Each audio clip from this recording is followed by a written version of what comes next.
hello guys welcome back my new blog सांग माने बहुत दिन पर आज पुणी थरे यूट्यूब को मु आसीची कोन पे ना किछि दिन हबो काम रे एते व्यस्त थिबारु मु एक्चुअली टोटली वीडियो पोस्ट करि पारु नथली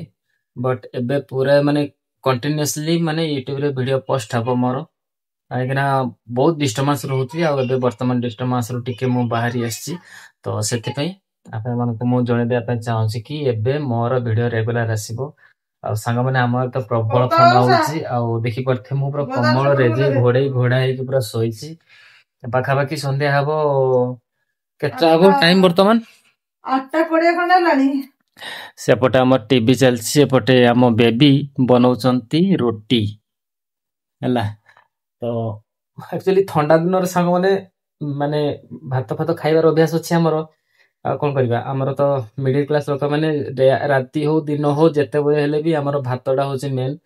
ଆଉ ତ ଯେହେତୁ ଥଣ୍ଡା ପ୍ରବଳ ହଉଛି ତ ସେଥିପାଇଁ ଭାତ ଖାଇବାକୁ ତ ଇଚ୍ଛା ହଉନି ତ ସେଥିପାଇଁ ସନ୍ଧ୍ୟା ବେଳେ ଆଟଲିଷ୍ଟ ଟିକେ ଯାହାହେଲେ ବି ବେଶୀ ତ ଖାଇ ହଉନି କଣ ପାଇଁ ଅଭ୍ୟାସ ନାହିଁ ରୁଟି ଖାଇବାର ତ ଯାହାହେଲେ ବି ଦିପଟ ଖଣ୍ଡେ ରୁଟି ଖାଇଦେଇକି ଶୋଇ ପଡିବା କଥା ଆଉ ଶୀତ ଏତେ ଲାଗୁଛି ଯେ ସାଙ୍ଗମାନେ ଉଠିକି ମାନେ ବେଡ ଛାଡିକି ଯାଇକି ଖାଇବାକୁ ମନ ଜମା ହଉନାହିଁ ହେଲେ କଣ କରିବା ଖାଲି ପେଟରେ ବି ତ ଶୋଇ ହବନି କଣ ପାଇଁ ରାତିରେ ତ ଭୋକ ପ୍ରବଳ ଲାଗିବ ପେଟରେ ମୂଷା ଦୌଡ଼ିବେ ପେଟରେ ମୂଷା ଦୌଡ଼ିବ ପେଟରେ ମୂଷା ଦୌଡ଼ିବା ଅପେକ୍ଷା ଯାହାହେଲେ ବି କିଛି ଗଣ୍ଡେ ଖାଇଦେଇକି ଶୋଇ ପଡିବା କଥା ରାତି କଟିଗଲେ ଭାଇ ସକାଳ ହେଇଗଲେ ବେଲି ସାରିଦେଲ ଏଠି ଆମ ବେବି ବେଲି ସାରିଦେଲେ ରୁଟି ସବୁ ଏବେ ଯିବେ ସେମାନେ ରୁଟି ବନେଇବା ପାଇଁ ମୋ ପାଇଁ ଦିଟା ବନେଇବ ବେଶୀ ନାହିଁ ହେଲା ଚାରିଟା ଖାଇବ ଚାରିଟା ହବନି ମୋ ଦ୍ୱାରା ହଉ ଯାଅ ତୁମେ ବନାଅ ତ ଆମ ବେବି ଗଲେ ରୋଷେଇ ଶାଳକୁ ସେମାନେ ଏବେ ରୁଟି ଫୁଟି ସବୁ ବନଉଥିବେ ଆଉ ଯାହା ହେଇଥିବ ଭଜା ଫଜା ଯାହା ଥିବ ସେଗୁଡା ସବୁ ଖାଇ ଖୁଆକି ଶୋଇ ପଡିବୁ ଆମେ ବାସ୍ ଏତିକି ଆଉ ଆପଣଙ୍କ ଆଡେ କେମିତି କଣ ଥଣ୍ଡା ପଡୁଛି ମତେ ନିହାତି କମେଣ୍ଟ କରିକି କହିବେ ଅବଭିୟସଲି ଥଣ୍ଡା ତ ସବୁଆଡେ ହିଁ ସେମ ରହୁଥିବ ବଟ୍ କିନ୍ତୁ ଏଇ କିଛି ଦିନ ହେଲା ଏଇ 2-3 ଦିନ ତଳେ ଥଣ୍ଡା ବେଶୀ ହଉନଥିଲା ବଟ୍ ଏବେ ପୁଣି ଆଉ ଥରେ ଥଣ୍ଡା ବହୁତ ଜୋର ବଢି ଯାଇଛି ଆଉ ଆଜି ଏମିତି କି ଭାଗ୍ୟବଶତଃ ମୋ ଏବେ ଗୋଟେ ବହୁତ ବଡ ମାନେ ଆକ୍ସିଡେଣ୍ଟରୁ ମୁଁ ମୁକ୍ତି ପାଇଗଲି ମଝିରେ ବି କିଛି ଦିନ ପୂର୍ବରୁ ବି ଗୋଟେ ମୋର ଆକ୍ସିଡେଣ୍ଟ ହେଇଥିଲା ଏଇଗୁଡା ସବୁ ଛାଡି ଛୁଡା ଯାଇଥିଲା ମୋର ପୂର୍ବ ଭିଡିଓ ଅଛି ମୁଁ ଅପଲୋଡ କରିଥିଲି ଯଦି ଆପଣ ଦେଖିନଥିବେ ତାହେଲେ ଦେଖିଦେବେ ଆଉ ଏଇଗୁଡା ସବୁ ଛାଡି ଛୁଡା ଯାଇଥିଲା ଏଇଗୁଡା ସବୁ ଅଟ ପଟ ଛାଡିଥିଲା ମାନେ କରିପାରୁନଥିଲି ଖାଇ ପାରୁନଥିଲି କିଛି ନାହିଁ ବହୁତ କଷ୍ଟ ପାଇଥିଲି ଆଜି ପୁଣି ସେମିତି ଗୋଟେ ବଡ ଆକ୍ସିଡେଣ୍ଟରୁ ଆଜି ମୁକୁଳି ପାରିଲି ମୁଁ ଗୋଟେ ଛୋଟ ଆକ୍ସିଡେଣ୍ଟ ଗୋଟେ ହେଲା ବେଶୀ ସେମିତି କିଛି ଏନ୍ଜୟ ହେଇନି ମୁଁ କିନ୍ତୁ ଗୋଡର ଯୋଉ ବୁଢୀ ଆଙ୍ଗୁଠିଟା ଯୋଉଟା ସେଇଟା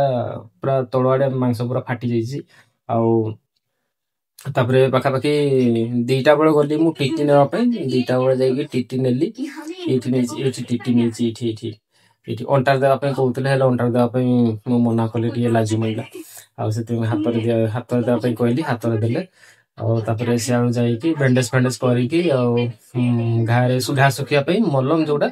ସେଇଟା ଗୋଟେ କିଣିଲି ତାପରେ ନେଇକି ମୁଁ ସିଧା ପଳେଇଗଲି ଡ୍ୟୁଟି ସାଇଡକୁ କମ୍ପାନୀ ଡ୍ୟୁଟିରେ ଥିଲି ମୁଁ ନା ତ ସେଥିପାଇଁ ଯୋଉଠି ମୁଁ ଡ୍ୟୁଟି କରୁଛି ସେଠି ତ କ୍ଲୋଜିଂ ନହେଲା ଯାଏ ତ ମୁଁ ଆସିପାରିବିନି ସେମିତି ଗୋଡ ବହୁତ ପେନ୍ କରୁଥାଏ ତଥାପି ମୁଁ ସେମିତି ବ୍ୟାଣ୍ଡେଜ ଫ୍ୟାଣ୍ଡେଜ ଗାଇ ସେଇ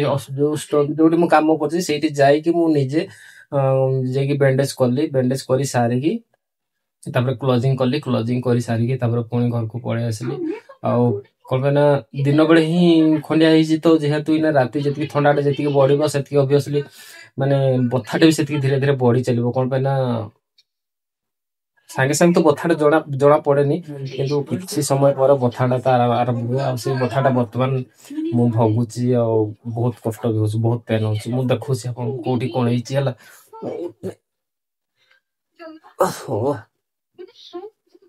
ମାନେ ଗୋଡରୁ ବି ମାନେ କାଢିବା ପାଇଁ ବି ଆଉ ଦେହର ବଳ ନାହିଁ ଏମିତି ଲାଗୁଛି ଏଇଠି ଅଛି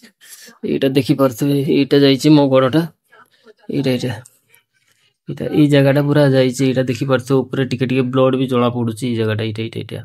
ଆକ୍ଚୁଆଲି ଏଇ ପଛପଟ ଏଇ ଜାଗାଟା ପୁରା ମାନେ ଫାଟିକି ପୁରା ହେଇଯାଇଛି ଏମିତି ଆଉ ମାନେ ଭାବି ପାରୁଥିବେ ଥଣ୍ଡା ଦିନରେ କିଛି ଗୋଟେ ବାଜିଲା ମାନେ ଗୋଟେ ସାମାନ୍ୟ ଗୋଟେ ଥଣ୍ଡା ଦିନରୁ କୋଉଠି ଗୋଟେ ଯାଉଥିବେ କୋଉଠି ଗୋଟେ ଝୁଣ୍ଟେଇ ହେଇକି ପଡିଲା ବେଳେ ବି ମାନେ ବହୁତ କଷ୍ଟ ହୁଏ ସେଇଟା ଆପଣ ମାନେ ଜାଣିଥିବେ ଯଦି ଝୁଣ୍ଟେଇ ହେଇଥିବେ କେବେ ଥଣ୍ଡା ଦିନରେ କୋଉଠି ଗୋଟେ ପିଟି ହେଇଥିବେ କଣ ହେଇଥିବେ ଯଦି ଆଘାତ ପାଇଥିବେ ତ ନିହାତି ଜାଣିପାରିଥିବେ କଷ୍ଟଟା କେମିତି ହୁଏ ଥଣ୍ଡା ଦିନରେ ଆଉ ଆପଣ ତ ଭାବିପାରୁଥିବେ ମାନେ ଏଠି କଟିଛି ଯୋଉ ମାନେ ଫାଟିଛି ଯୋଉ ଏଇ ଜାଗାଟା ଫାଟିଛି ଯୋଉ ଆକ୍ଚୁଆଲି